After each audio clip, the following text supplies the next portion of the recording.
Bismillahirrahmanirrahim. Assalamu alaikum students. Hope so you are fine. Today we are going to discuss the numerical problem of unit number 4 class 9th physics. Question 6 की तरफ चलते हैं. Question 6 में कह रहे हैं calculate the torque acting on a spanner of length 20 centimetre. हमारे पास एक स्पैनर है जिसकी लेंथ 20 सेंटीमीटर है. आपने फाइंड करना है कि उसके ऊपर कितना टॉर्क अप्लाई हो रहा है. अगर हमने एक नट को ओपन करना है, फोर्स हम लगा रहे हैं 50 न्यूटन. कहते हैं अगर हम उस नट को खोलना चाहते हैं, या if the same nut is to be loosen by the force of 100 newton. अगर हमारे पास यही सेम नट है जिसके ऊपर हम 100 न्यूटन की फ़ोर्स लगा रहे हैं, तो आपने बताना है कि हमारे पास उस स्पैनर की लेंथ कितनी है.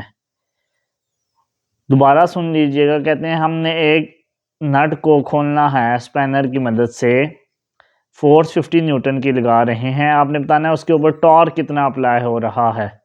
अगर हम उसी नट को खोलना चाहते हैं, 100 न्यूटन की फोर्स लग रही है, तो आपने बताना है कि उस स्पैनर की लेंथ कितनी है. सबसे पहले given data, length of a spanner L1 20 centimetre. Centimetre एक स्टैंडर्ड यूनिट नहीं है, सो हमने इसे मीटर में कन्वर्ट करना है. हमें पता है कि 1 मीटर के अंदर 100 सेंटीमीटर होते हैं. सेंटीमीटर एक छोटा यूनिट है, मीटर एक बड़ा यूनिट है. जब भी छोटे यूनिट से बड़े यूनिट की तरफ जाते हैं तो हम डिवाइड करते हैं. अगर यहाँ पे लेट्स सपोज मीटर होता, हम सेंटीमीटर में लेट्स सपोज कंसीडर करना चाहते या आंसर लाना चाहते, तो हम मल्टीप्लाई करते, क्योंकि मीटर एक बड़ा यूनिट है. जब भी बड़े यूनिट से स्मॉलर यूनिट की तरफ जाते हैं तो हम मल्टीप्लाई करते हैं. इस केस में 20 divide by 100 0.2 metre. Force F1 given है 50 न्यूटन. फोर्स F2 हमारे पास गिवन है 100 न्यूटन. आपने लेंथ निकालनी है स्पैनर की, जिसे हमने L2 का नाम दिया. दूसरा आपने टॉर्क निकालना है. अब हमें पता है टॉर्क का फार्मूला होता है F इंटू L. तो मैंने कह दिया F1 मल्टीप्लाई बाय L1.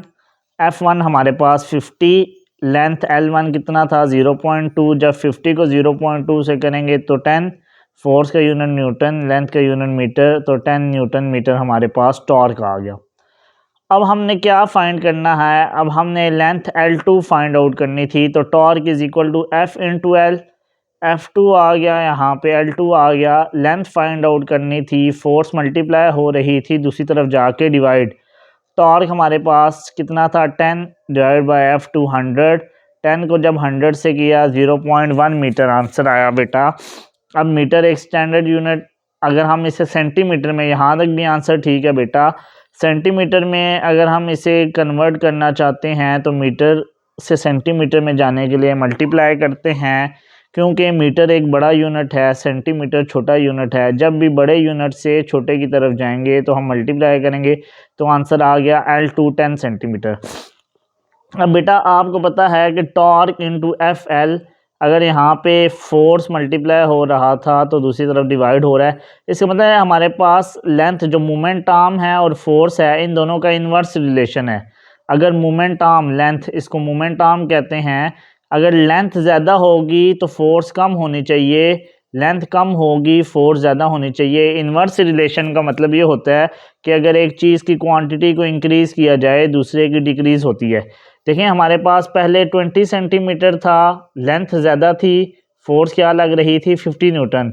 अब फोर्स ज़्यादा लग रही है तो लेंथ क्या होनी चाहिए, कम होनी चाहिए. तो हमारे पास 10 सेंटीमीटर स्पैनर की लेंथ आ गई है. तो बताने का मकसद ये है कि लेंथ के ज़्यादा होने से फोर्स कम होगी, फोर्स कम होगी तो लेंथ क्या होगी, ज़्यादा होगी. इसी तरह टॉर्क हमारे पास दोनों कंडीशन में कांस्टेंट रहेगा. लेट्स सपोज हमारे पास यहाँ पे फोर्स इंटू L1 हमने किया था, let's suppose torque F2 multiply by L2 करते हैं, तब भी देखते हैं कि टॉर्क 10 ही आता है. पहले हमने F1 L से इसलिए किया था क्योंकि हमारे पास L1 की वैल्यू गिवन थी. अगर L2 की होती तो आप किसी भी कंडीशन से मल्टीप्लाई करते, टॉर्क कांस्टेंट आता. लेट्स सपोज F2 हमारे पास कितना है 100, L2 हमारे पास कितना आया है 0.1 जब मीटर में था। 100 को 0.1 से करेंगे तो टॉर्क इस केस में भी क्या आएगा 10 न्यूटन मीटर। तो टॉर्क हमेशा दोनों केसेस में कांस्टेंट रहेगा। होप सो आपको ये न्यूमेरिकल समझ आ गया होगा। नेक्स्ट न्यूमेरिकल की तरफ चलते हैं, बहुत इजी न्यूमेरिकल है। If a nut is loosen by 90 newton metre torque, अगर एक नट है जिसे हमने लूज़ किया है उसके ऊपर टॉर्क अप्लाई हो रहा है 90 newton metre using a spanner of the length 30 centimetre, उस स्पैनर की लेंथ 30 सेंटीमीटर थी। How much force is applied, हमने कितनी फोर्स अप्लाई करनी है उस स्पैनर के ऊपर ताकि वो स्पैनर हमारे पास उसे लूज़ करना है या ओपन करना है, तो हमने कितने न्यूटन की फोर्स लगानी है। तो बेटा given data torque 90 newton metre, length 30 centimetre थी। अब आपको पता है सेंटीमीटर एक स्टैंडर्ड यूनिट नहीं है, मीटर में कन्वर्ट करना है। छोटे यूनिट से बड़े यूनिट की तरफ जाएंगे तो डिवाइड किया 0.3, फोर्स निकालनी थी T is equal to F into L, force निकालनी थी, L मल्टीप्लाई हो रहा है दूसरी तरफ जाके डिवाइड, जस्ट वैल्यूज़ पुट की। टॉर्क 90 था, लेंथ 0.3 थी, तो 300 न्यूटन की फोर्स लगेगी, उस जो नट है उसको हम लूज़ कर सकेंगे। क्वेश्चन 8 बहुत इंपॉर्टेंट है। Two masses 200 gram and 50 gram are hanging at position 60 centimetre and 70 centimetre respectively. कहते हैं हमारे पास एक लेट्स सपोज एक मीटर रॉड है जिसके ऊपर हमने क्या करना है, वो हमारे पास जो टोटल मीटर रॉड है वो हमारे पास 100 सेंटीमीटर का है। मीन्स कि हमारे पास 1 मीटर का है, 1 मीटर में 100 सेंटीमीटर होते हैं। तो ये मैंने कह दिया ये 10 सेंटीमीटर है, ये 20 है, ये 30, 40, 50, ये डायग्राम गिवन है बुक में 60, 70, 80, 90, 100। अब आपको पता है इसका जो सेंटर पॉइंट है जहाँ पे सेंटर ऑफ ग्रेविटी जिसे हम कहते हैं, या centre point, a point where the whole weight of the body appears to act vertically downward, उसे आप सेंटर पॉइंट भी कहते हैं, सेंटर ऑफ ग्रेविटी भी कहते हैं। इसका सेंटर पॉइंट 50 है। कहते हैं दो मैसेज हमने हैंग किए हैं, एक मैस 200 ग्राम है, दूसरा 50 ग्राम है। जो मैस 200 है हमारे पास वो हमने क्या किया है, वो हमने 60 सेंटीमीटर के ऊपर, ये देखें जैसा कि M2 हमारे पास कितना था, M2 हमारे पास था मैस 2, M1 हमारे पास मैस M1 है। तो हमने M1 को पुटअप किया 60 सेंटीमीटर पे और M2 को पुटअप किया 70 सेंटीमीटर पे।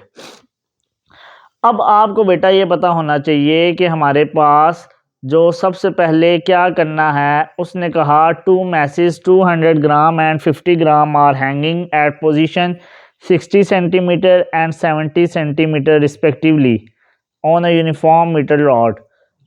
ये सेंटर पॉइंट था, यहाँ पे भी हम मैस एक रखेंगे, यहाँ पे भी रखेंगे, तो लाजमी बात है हमारे पास ये जो मीटर रॉड है ये बैलेंस नहीं रहेगा, बल्कि किस तरफ आएगा, नीचे की तरफ आ जाएगा, झुक जाएगा, क्योंकि हमारे पास इसके ऊपर वेट अप्लाई हो रहा है, मैस हमने रखा है। कहते हैं कि हम अब क्या करेंगे, इसको बैलेंस करने के लिए, इस मीटर रॉड को बैलेंस करने के लिए हम क्या करेंगे, हम इस तरफ भी एक मैस लगाएंगे ताकि दोनों साइड्स हमारे पास क्या हो जाएं, इक्वल हो जाएं। ये इसका सेंटर पॉइंट था, यहाँ पे भी मैस लटका दिया, यहाँ पे भी मैस लटका दिया, तो ये हमारे पास थोड़ा सा डाउनवर्ड हो जाएगा। तो हमने क्या करना है, यहाँ पे कौन सी पोजीशन पे हम मैस लगाएंगे कि हमारे पास ये पूरी बॉडी 1 मीटर रॉड बैलेंस हो जाए। कहते हैं where should be the third mass of 150 gram, 150 gram को यहाँ पे कहाँ पे पोजीशन किया जाए ताकि ये मीटर रॉड बैलेंस हो जाए। लाजमी बात है अगर ये साइड डाउनवर्ड जाएगी तो यहाँ पे कोई हमने मैस लगाना है जो इसे क्या करेगा, बैलेंस करेगा। सबसे पहले मैं आपको बता देता हूँ, ये सेंटर पॉइंट था, सेंटर से हमारे पास उसने कहा था 60 सेंटीमीटर पे एक मैस लगाया, तो L1 हमारे पास क्या आ गया 10 सेंटीमीटर। 50 से उसने कहा 70 सेंटीमीटर तक जाना था, क्योंकि सेंटर पॉइंट है तो यहाँ से राइट साइड पे हमने 70 सेंटीमीटर आता है, तो लेंथ L2 मीन्स हमारे पास कितनी आ गई, 20 सेंटीमीटर आ गई। तो आपने L3 फाइंड आउट करना है कि हमारे पास हमने कौन सी पोजीशन पे मैस को हैंग किया ताकि ये हमारे पास जो मीटर रॉड है ये बैलेंस हो जाए। दोबारा सुन लें, सेंटर पॉइंट था 60 सेंटीमीटर, इसका मतलब सेंटर से कितना डिस्टेंस है, लेंथ 10 सेंटीमीटर। 70 पे एक मैच था तो सेंटर से कितना 70 है, 50 और 70 में 20 सेंटीमीटर का डिस्टेंस आता है। तो गिवन डाटा लिखते हैं, मैस M1 200 ग्राम, ग्राम फिर एक स्टैंडर्ड यूनिट नहीं है, मैस का स्टैंडर्ड यूनिट केजी होता है। So we have to convert gram into kilogram as we know that in 1 kg we have 1000 gram. अब ग्राम से किलोग्राम में जा रहे हैं, 1000 से डिवाइड किया तो 0.2 kg आ गया। मैस M2 था 50 ग्राम, 50 को आपने 1000 से किया तो 0.5 kg आ गया। मैस M3 हमारे पास 150 ग्राम था, 150 को जब 1000 से किया तो आंसर आया 0.15, ये 0.05 kg है। अब हमारे पास इसमें और कौन सी वैल्यूज़ गिवन है, लेंथ L1 हमारे पास 10 सेंटीमीटर है, तो आपको पता है सेंटीमीटर एक स्टैंडर्ड यूनिट नहीं है, तो हमने क्या किया, 10 को डिवाइड किया 100 के साथ, 0.1 मीटर आ गया। लेंथ L2 20 सेंटीमीटर है, 20 को डिवाइड किया 100 के साथ, तो हमारे पास आंसर आ गया 0.2 मीटर। आपने फाइंड आउट करना है कि हमारे पास कौन सी लेंथ पे हमने 150 ग्राम का मैस हैंग आउट करना है ताकि हमारे पास ये मीटर रॉड क्या हो जाए, बैलेंस हो जाए। अब हमारे पास हमने सॉल्यूशन निकालना है एज प्रिंसिपल ऑफ मूवमेंट। वो कहता है टॉर्क जो एंटी क्लॉकवाइज था वो हमारे पास टॉर्क क्लॉकवाइज के बराबर आना चाहिए। अब बेटा ये देखें, हम यहाँ पे किसी पोजीशन पे let's suppose mass 150 gram apply करेंगे ताकि ये बॉडी बैलेंस हो जाए। तो ये वेट था, तो हमारे पास बॉडी का ये क्या है, ये कौन चीज़ है, ये हमारे पास एंटी क्लॉकवाइज टॉर्क है। क्लॉकवाइज एंटी क्लॉकवाइज क्या होता है, ये क्लॉक है, ये 12 1 2 3, ये हमारे पास 6 9 दोबारा 12। घड़ी ऐसे चलती है तो हम कहते हैं क्लॉकवाइज है, अगर ऐसे आएगी तब हम कहेंगे एंटी क्लॉकवाइज है। इसी तरह जब हम किसी नट को ओपन करते हैं लेट्स सपोज, तो ओपन करने के लिए हम एंटी क्लॉकवाइज फोर्स लगाते हैं, नट को टाइट करते हैं, या मेरे पास ये जैसे ये एक पेन है, इसका मैं जब ढक्कन बंद करूँगा तो मैं क्या करूँगा, मैं क्लॉकवाइज फोर्स लगाऊंगा। तो आपने याद रखना है क्लॉकवाइज और एंटी क्लॉकवाइज क्या है।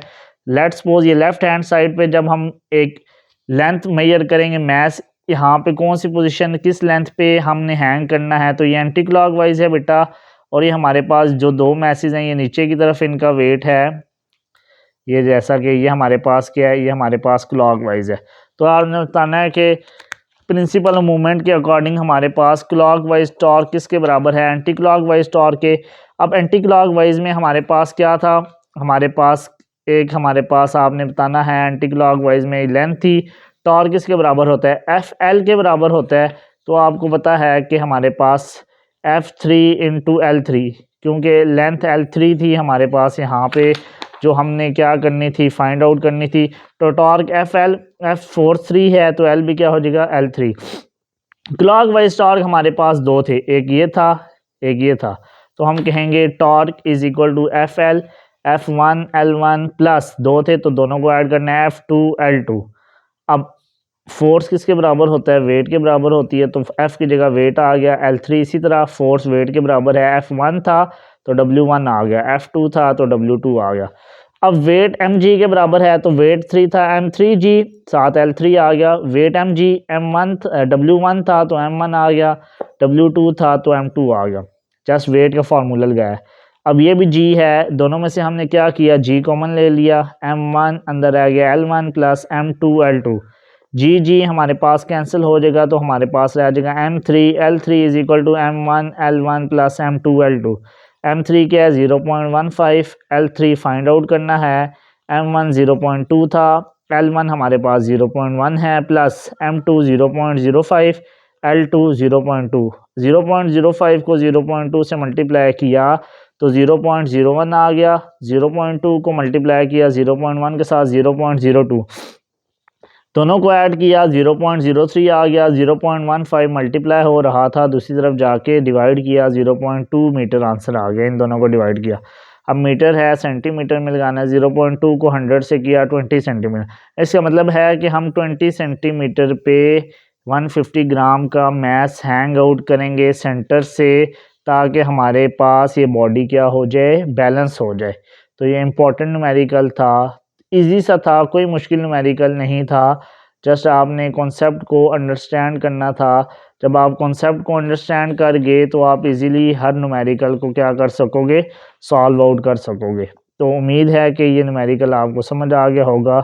इस न्यूमेरिकल में आपको कोई इशू हुआ तो आप मुझे कमेंट बॉक्स में भी मेंशन कर सकते हैं। तो आपने ये चीज़ें याद रखनी है कि 200 ग्राम को हमने 60 सेंटीमीटर पे हैंग आउट किया और 50 ग्राम को हमने क्या किया, 70 सेंटीमीटर पे हैंग आउट किया। तो आपके पास आंसर आ गया। अब लास्ट न्यूमेरिकल इस चैप्टर का करते हैं। अ steering wheel of diameter 2 feet is rotated by 2 equal and opposite forces। एक स्टीयरिंग व्हील है जिसका डायमीटर 2 फीट है, ईच ऑफ मैग्नीट्यूड 10 न्यूटन। आपको पता है कि 2 अनलाइक पैरेलल फोर्सेस जिसका हमारे पास मैग्नीट्यूड सेम हो, not along the same line, एक दूसरे के ऑपोजिट हो, उसको किसकी वजह से कपल प्रोड्यूस होता है। आपने फाइंड करना है what is couple arm, calculate the movement of couple. आसान सा न्यूमेरिकल है। ये हमारे पास एक स्टीयरिंग व्हील है जिसका हमारे पास डायमीटर 2 फीट है। अब आपको पता है कि हमारे पास ये एक फोर्स लग रही है कपल की, और एक फोर्स, कपल कहते हैं 2 फोर्स, एक फोर्स F1 है, ये हमारे पास फोर्स F2 है। तो ये हमारे पास कपल प्रोड्यूस कर रहा है। स्टीयरिंग व्हील एग्जांपल भी है कपल की। तो आपने फाइंड आउट करना है कपल आर्म और मूवमेंट ऑफ कपल। सबसे पहले डायमीटर 2 फीट, तो एक फीट में हमारे पास 30.48 सेंटीमीटर होते हैं। तो 2 फीट थी तो 2 को मल्टीप्लाई किया 30.48 से, आंसर आया 60.96 सेंटीमीटर, ऑलमोस्ट 61 सेंटीमीटर आ गया। अगर आप इसे मीटर में कन्वर्ट करना चाहते हैं तो 61 डिवाइड बाय 100 0.61 मीटर आ गया। आपको पता होना चाहिए सेंटीमीटर से मीटर में जाने के लिए 100 से डिवाइड करते हैं। फोर्स कितनी लग रही थी, 10 न्यूटन की। मीन्स हमारे पास जो दोनों की सेम मैग्नीट्यूड है ना, ये भी 10 न्यूटन की फोर्स लग रही थी, ये भी 10 न्यूटन की फोर्स लग रही थी। आपने कपल आर्म फाइंड आउट करना है और moment of a couple find out करना है। अब लिखा है couple arm is equal to the perpendicular distance. ये जो हमारे पास स्ट्रेट लाइन है, मीन्स यहाँ से लेके यहाँ तक, the perpendicular distance between line of action of force. हमारे पास ये एक फोर्स है और एक ये फोर्स है, इन दोनों के दरमियान जो हमारे पास एक परपेंडिकुलर डिस्टेंस है, इसको हम क्या कहते हैं, couple arm. Couple arm is equal to the perpendicular distance between line of action of force. ये पॉइंट क्या है, F1, ये F2। यहाँ पे बॉडी पे फोर्स लग रही है ऊपर की तरफ, यहाँ पे नीचे की तरफ। तो ये जो स्ट्रेट लाइन है जिसे परपेंडिकुलर डिस्टेंस कह रहे हैं, ये कपल आर्म है। The perpendicular distance between line of action of force, दो फोर्सेज हैं तो मैंने क्या दिया, 2 फोर्सेज, इसको क्या कहेंगे, कपल आर्म। और सॉरी, हाँ कपल आर्म। अब कपल आर्म कितना था हमारे पास, हमने फाइंड आउट किया था 0.61 मीटर। ये पूरा डायमीटर है तो हमारे पास कपल आर्म भी क्या हो गया, 0.61 मीटर हो गया, क्योंकि यहाँ से यहाँ तक ये डायमीटर है और ये रेडियस हमारे पास ये R1 कह सकते हैं और ये R2 कह सकते हैं। डायमीटर का जो हाफ होता है वो हमारे पास रेडियस होता है। अब moment of couple arm find करना है तो फार्मूला है F इंटू डी। जैसा कि टॉर्क होता है ना, टॉर्क का दूसरा नाम है moment, moment of a couple भी कहते हैं। तो वही फार्मूला है moment of couple arm F multiply by D. Means ये जो F1 इंटू डी या इसको F2 इंटू डी, कोई भी फार्मूला लगाओ हमारे पास आंसर सेम आएगा, क्योंकि दोनों 10 न्यूटन की फोर्स हैं। मीन्स ये एक फोर्स है और यहाँ से यहाँ तक डायमीटर है। ये हमारे पास क्या करता है, ये हमारे पास मोमेंट ऑफ कपल आर्म का फार्मूला है। तो फोर्स 10 है, डी 0.61 है, तो आंसर आ गया 6.1 न्यूटन मीटर। न्यूटन मीटर हमारे पास टॉर्क होता है, तो मोमेंट ऑफ कपल आर्म हम इसे टॉर्क भी कह सकते हैं। तो होप सो आपको इजी सा न्यूमेरिकल था, ये भी समझ आ गया होगा।